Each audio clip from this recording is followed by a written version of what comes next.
సాయంత్రం 6 గంటల లోపు నేను ఈ ఇంటర్వ్యూ ఫినిష్ చేసుకోవాలి. ఇది నా ఫస్ట్ రూల్. తెలుగు ఇండస్ట్రీకి రావాలంటే ఒక ఫ్యామిలీ బ్యాక్‌గ్రౌండ్ ఉండాలంటారు. అలాంటి ఫ్యామిలీ బ్యాక్‌గ్రౌండ్ ఇచ్చిన నా డైరెక్టర్‌కి వెల్కమ్. నమస్తే. ఎప్పుడూ మొబైల్‌లోనే మునిగిపోయిన నా సిస్టర్‌కి వెల్కమ్. ఇంత యాక్టివ్‌గా ఉన్న హీరోకి ఒక most laziest man on the earth నా బ్రదర్‌కి వెల్కమ్. ఇవన్నిటికంటే ఇంపార్టెంట్ ఒకటుంది. ఈ పేషెంట్‌కి ఒక డాక్టర్ కావాలి. అది డాక్టర్ రాజేంద్ర ప్రసాదే కావాలి. Welcome. Sir, doctor Rajendra Prasad గారు, మీకు నా ఫాదర్‌గా నటించడం ఎంత సంతోషం ఇచ్చింది? నీ ఫాదర్‌గా యాక్ట్ చేయటం కన్నా ఈ సినిమాలో కథ చెప్తున్నాను ఏమనుకోకండి. ఒక అనాథకి ఎవరో తెలియని అతను ఎవరో ఎవరికీ తెలియపోయినా ఒక తండ్రిలాగా ఉండు అని చెప్పి నన్ను తీసుకొచ్చి నన్ను ఇరికించింది నువ్వు. నువ్వు నన్ను తండ్రిలా యాక్ట్ చేయాలంటే ఎలా ఉంది అని అంటే సినిమా చూడండి తెలుస్తుంది. కొడుకుగా కాకుండా ఈ పేషెంట్‌తో డీల్ చేస్తున్న డాక్టర్‌గా చెప్పండి.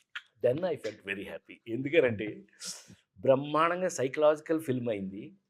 అసలు నాకు కథే నచ్చటం వల్ల, మెయిన్‌గా ముందు ఈ కథ నచ్చటం వల్ల, ఎందుకనంటే మనం కుటుంబ కథా చిత్రాలు అనేకం తెలుగు సినిమాల్లో మనం చిన్నప్పటి నుంచి చూసుంటాం, తెలుసుంటాయి. అనేక కథలు కూడా తెలుసుంటాయి. కానీ ఒక అనాథ ఇవాళ ప్రపంచంలో అందరూ ఉండి ఇంట్లో ఒంటరిగా ఉండాలనుకునే ఈ రోజుల్లో ఒంటరిగా ఉండి అనాథగా ఉన్న ఒక కుర్రాడు సహకుటుంబం అంటే మొత్తం కుటుంబం కావాలని కోరుకునే ఈ కథ నాకు విపరీతంగా నచ్చి అందులో ఒక తండ్రి అని మనం అంటున్నాం కానీ ఈడు యాక్చువల్గా లారీ డ్రైవర్ అండి. ఈడు లోడ్ వేసుకుని బెజవాడ నుంచి హైదరాబాద్ నుంచి బాంబే నుంచి ఢిల్లీ వెళ్ళి లోడ్ దించగానే పక్క పెట్టి క్వార్టర్ వేసుకుని పడుకునే టైప్ ఈయన తీసుకొచ్చి ఓ తండ్రి అని చెప్పి ఎంత హాయిగా మీరు నవ్వుకుంటారు. నవ్వుకున్నంత ఆనందంగానే సెంటిమెంట్ ఫీల్ అవుతారు. సెంటిమెంట్ ఫీల్ అయిన ఈ కుటుంబ కథ మిమ్మల్ని ఎటు తీసుకెళ్ళింది అనేది సినిమా చూస్తే తెలుసు. ఓకే. నేను ఎప్పుడూ ఒక విషయం ఇంటికి వచ్చినప్పుడంతా చూస్తుంటాను. మీకు తెలుసు 6:00 అయితే నేను ఇంటికి వచ్చేస్తానని చెప్పి. 6 గంటల తర్వాత నేను ఏం పెట్టుకోను పని. ఎందుకు ఈ విక్కీని అంత తిడుతుంటారు? అంత ఇది చేస్తుంటారు మీరు? అల్లరి చేస్తుంటారు, తిడుతుంటారు, కొడుతుంటారు అప్పుడప్పుడు. వీడా ఆ!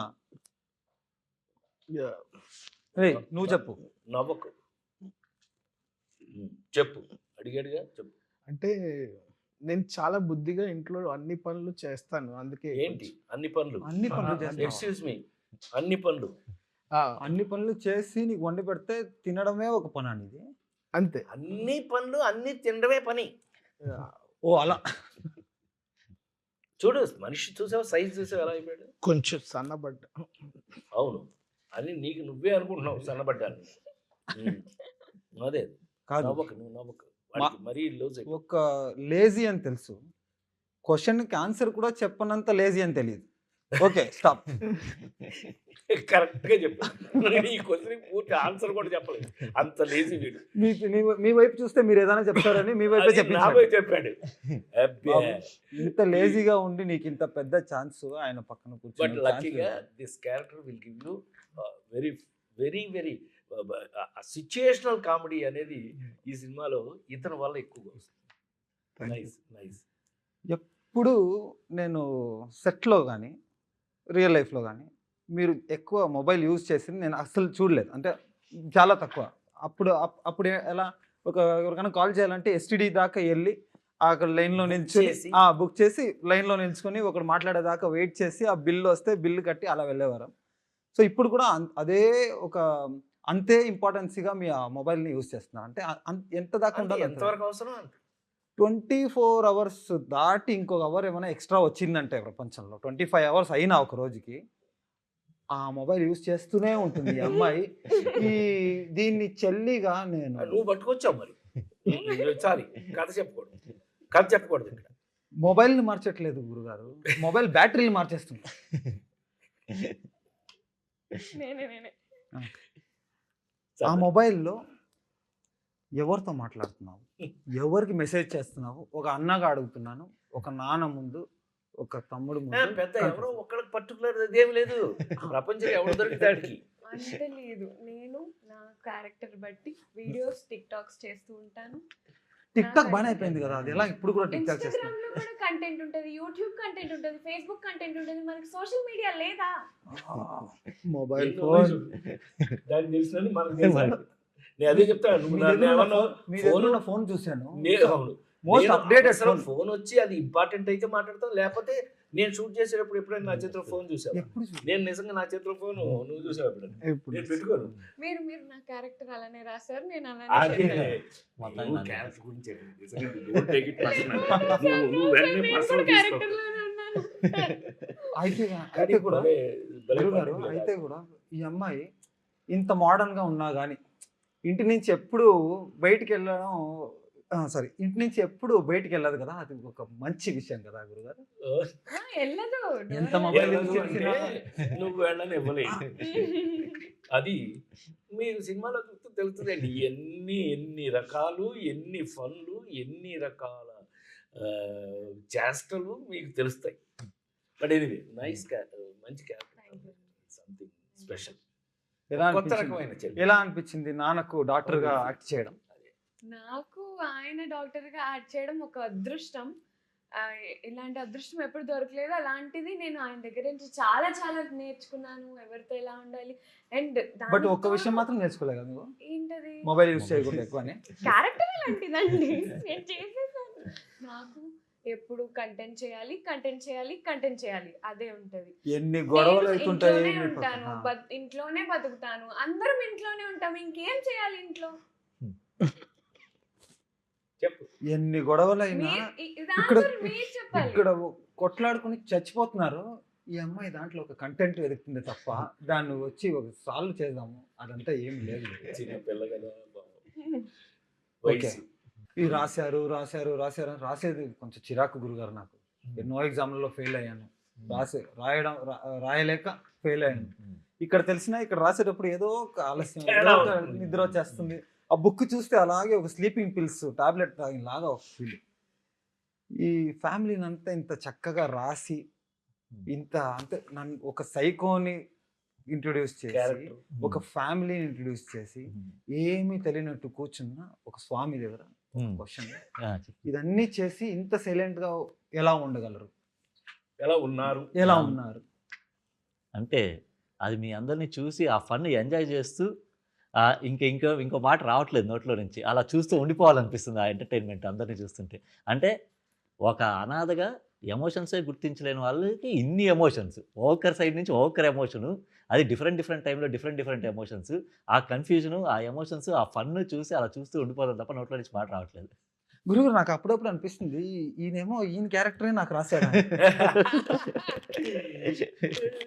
చెప్పలేదు, ఎందుకంటే వీళ్ళ గురువేమో సుకుమారు, నాతో నాన్నకు ప్రేమతో మీరంతా పనిచేశారు కదా, నాన్నకు ప్రేమతో దగ్గర నుంచి వాళ్ళ పుష్ప 1, పుష్ప 2 వరకు వీళ్ళంతా అక్కడ పనిచేసే వాళ్ళు. వీళ్ళందరూ they are very serious workers.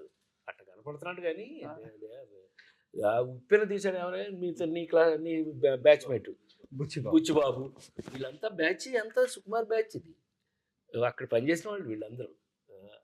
అందుకే ఇంత మంచి కథ రాసుకోగలిగాడు అని అనిపిస్తుంది నాకు. ఇప్పుడు ర్యాపిడ్ ఫైర్ రౌండ్, మీరు ఫైర్ చేయండి, నేను ఆన్సర్ చేస్తాను. ఇదేంటి క్వశ్చన్స్ మనం అడగాలి?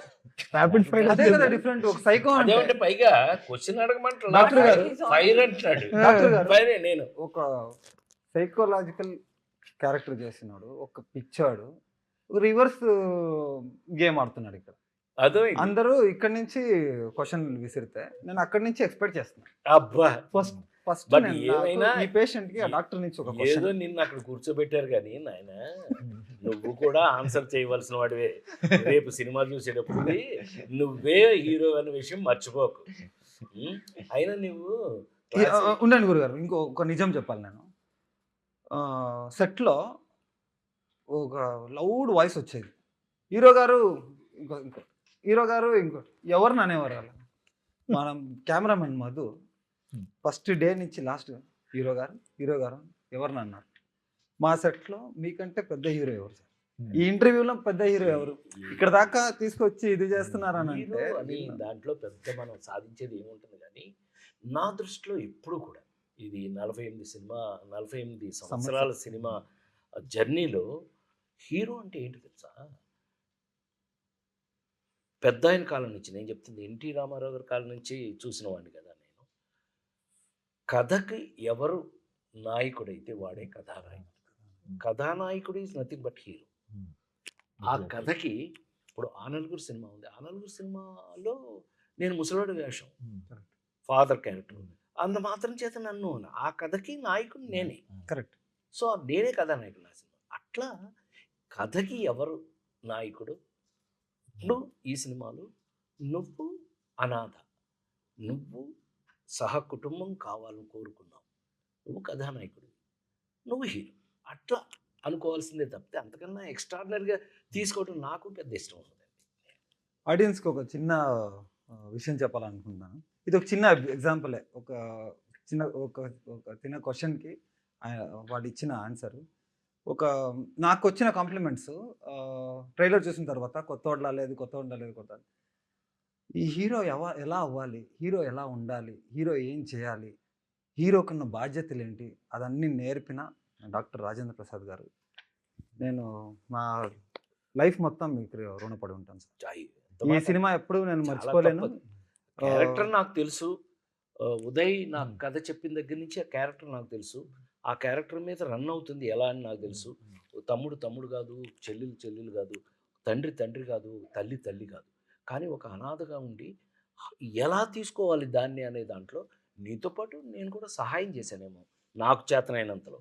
అది ఉపయోగపడిందో లేదో నాకు తెలియదు. అది రేపు దేవుళ్ళు, అది దేవుళ్ళు, ప్రేక్షక దేవుళ్ళు, వాళ్ళు రేపు చెప్పాలి ఎలా ఉంది, ఎంతవరకు కరెక్ట్ అని.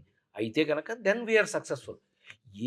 ఏ ఒక్క సినిమా నువ్వు రామ్ ఒకటి గుర్తుపెట్టుకో, ఏ ఒక్క సినిమా ఒక్కళ్ళ వల్ల ఏ ఒక్కడో చేస్తే అది ఇంపాసిబుల్, అయ్యే పని కాదు. ఆశ్చర్యపోతాం మనం, మహా ఆశ్చర్యపోతాం. ఎందుకనంటే నేను పెద్ద ఆయన దగ్గర నేర్చుకున్నటువంటి, రామారావు దగ్గర నేర్చుకున్నటువంటి లెసన్స్లో ఇది ఒక లెసన్. అయితే కనుక ఎవరి బాధ్యతను వాళ్ళు నెరవేర్తించితే తప్ప ఒక సినిమా సహ కుటుంబంగా రాదు. మనకు అదృష్టం కథ దగ్గర నుంచి కూడా అన్ని రకాలుగాను అందరూ పార్టిసిపేట్ చేయబట్టి ఇవాళ ఈ షేప్లో ఉన్నాం మనం అనేది నా నమ్మకం. And I love to work like this till I die. Actually మన సినిమాలో ఒక సీన్ ఉంటుంది ఇలాగే, ఒక ఇంట్రడక్షన్. అది మీరు సినిమా చూస్తే తెలుస్తుంది. But very important, HNG cinemas Madev Goud గారు ఇంతంతా చేసి పెట్టిన దానికి మా అందరి తరపున, మా ఫ్యామిలీ తరపున, మా సహకుటుంబాన్ని తరపున, మీ సహకుటుంబాన్ని థ్యాంక్ యూ సో మచ్. మిమ్మల్ని గుర్తు చేసుకోవాలనుకున్నాను ఈ సందర్భంలో. నువ్వు అనాథవు కదా, నీకు ఇంత మంచి ఫ్యామిలీ కావాలి, మంచిగా చెడు నాకు తెలియదు కానీ ఇంత మంచి ఫ్యామిలీ కావాలని నువ్వు ఎందుకు కోరుకున్నావు? కథ రాసిన వాడిని అడగండి సార్, నన్ను అడుగుతావా? చిన్నప్పటి నుంచి నాకు ఒకటి ఉండేది, ఒక ఫ్యామిలీ బ్యాక్గ్రౌండ్ ఉంటే బాగుండేది కదా, మన సినిమా ఫ్యామిలీ బ్యాక్గ్రౌండ్ ఉంటే బాగుండేది కదా అని ఇలా వచ్చింది. బట్ ఈ సినిమాలో సినిమా చూసిన తర్వాత తెలుస్తుంది ఆడియన్స్ కి ఈ మాట ఎందుకు చెప్తాను. Happy, nice to work. ఒక పబ్ లో మనది ఒక సీన్ ఉంటుంది. అవును, అప్పుడు మీకు చెప్పలేదు, ఆ పోస్ట్ ఇట్ ప్యాడ్స్ వస్తాయి కదా, రాసేసి అతికిస్తారు. నేను టేబుల్ ఇటుపక్క ఉన్నాను కదా, ఇటుపక్క ఫుల్ అతికించుకున్నాను. మిమ్మల్ని ఇలా చూడడం, అలా చూడడం అని చెప్పడం, అలా చూడడం అని చెప్పడం. ఫస్ట్ టైం కదా, నీకు కొంచెం ఎక్సైటింగ్ లో ఉండుంటుందేమో కానీ మనం ఈ కథకి, మనం వర్క్ స్టైల్కి ఏముదయ్, ఈ సినిమా వర్క్ స్టైల్కి మనకి ఎవరికి కూడా బేసిక్గా టెన్షన్ లేదు కాబట్టి, బేసిక్గా మనం క్యారెక్టర్స్లో ఉన్నాం కాబట్టి ఎవరి క్యారెక్టర్ని వాళ్ళు దే స్టార్టెడ్ ఫీలింగ్ ఇట్. ఈ పిల్ల అయితే క్యారెక్టర్ బయట నేను ఎప్పుడు చూడాలి, ఎప్పుడు క్యారెక్టర్ బయట ఎప్పుడు చూడాలి. మనాడు కూడా దొరికిందే ఛాన్స్ అని చెప్పి తినేశాడు, మొత్తం ఏది ఇస్తే అది శుభ్రంగా తినేశాడు అని అనుకుంటున్నాను నేను. లేదు లేవయ్యా, నువ్వు చల్లేవయ్యా. అప్పుడు ఏమన్నా షూటింగ్ అప్పుడు సార్ నేను మళ్ళీ మీరు చూసే టైంకి కొంచెం సన్నబడతాను సార్ అన్నాడు. యాక్చువల్లీ వద్దులే, వదిలే. ఇంటర్వల్ బ్లాక్ లో మీ ఇద్దరి వల్లే అది రివీల్ అయింది. అది ఆడియన్స్ ఇంటర్వ్యూ బ్లాక్ ఎంత బాగుంటుంది. నువ్వు టీవీ కారణం ఇతరే. నువ్వు ఆ రోజు టీవీ చూడుకుంటే నా ఫ్యామిలీ నాతో ఉండేది. సరే ఇప్పుడు ఎందుకు కొట్టుకుంటారు? ఆ కథ చేస్తాం, అయిపోయింది. ఇప్పుడు ఎందుకు సరే అని? ఇప్పుడు నేను ఒక క్వశ్చన్ అడుగుతా. సహకుటుంబ నాం కదా, నాన్న ఉన్నారు, చెల్లి ఉంది, తమ్ముడు ఉన్నారు, నీకు ఎవరు ఇష్టం అమ్మ పెట్టాడండి ఫిట్టింగ్. మన ఫ్యామిలీలో? పెట్టాడు. మమ్మీని కూడా కలిపి చెప్పు. మన నలుగురిలో మా నీకు ఎవరు మమ్మీతో ఇష్టం? సహా. మమ్మీ ఇక్కడ లేదు, దుబాయ్ లో ఉంది. అయినా కూడా నీకు ఫ్యామిలీ మొత్తం కావాలి కదా, ఎవరు ఎక్కువ ఇష్టం చెప్పు, నిజం చెప్పు. అయిపోయాడు. ఇంకేముంది? No safe blank answers. Blank అయిపోయాడు. Gap, rapid fire, fast fast చెప్పాలి. ఫుల్ గ్యాప్, ఫుల్ గ్యాప్ అయిపోయింది. ఫుల్ ఫ్యామిలీ వద్దు నాకు. ఆ, నువ్వు అసలు క్యారెక్టర్ నే రివర్స్ కొట్టాడు. అది. Anyway, ఒక్కరి పేరు చెప్పాలి టక్కని. మనం అంతా చూడండి, కానీ ఇప్పుడు భలే సహకుటుంబానం పెట్టిన తర్వాత ఎవరు ఎక్కువ కాదు, ఎవరు తక్కువ కాదు. అందరూ కావాలి అని అందరూ అనుకో. కావాలి, కొట్టు. అందరూ కావాలి. Basically. అందుకే అందుకే hero. నువ్వు ఒక్కరిని మనం అడిగితే select చేసుకున్నాడు. నువ్వు ఒక్కరిని అడిగితే నాకు ఎవరు వద్దు. అందరూ కావాలంటే అందరూ రావాలి. ఆయ్, అందులో ఫస్ట్ చాలా అందులో ఫస్ట్ మన డాక్టర్ కావాలి, ఎందుకంటే నేను పేషెంట్. ఒక డాక్టర్ అట్లా అని కాదు, బాగా మంచి వర్క్ చేసాంగా మనం. Happy, very happy. మేము ఇంత సంతోషంగా ఎలా అయితే కుటుంబం కాకుండా కుటుంబం ఎలా అయిపోయామో, మీరు రేపు ఈ సినిమా చూసిన తర్వాత కూడా ఈ సినిమాలో మీరు కూడా ఒక మెంబర్ అయిపోతారని నేను గ్యారంటీ ఇస్తూ, తప్పకుండా సహకుటుంబానాం సినిమా థియేటర్లో చూడండి. నమస్కారం. Thank you sir. Thank you.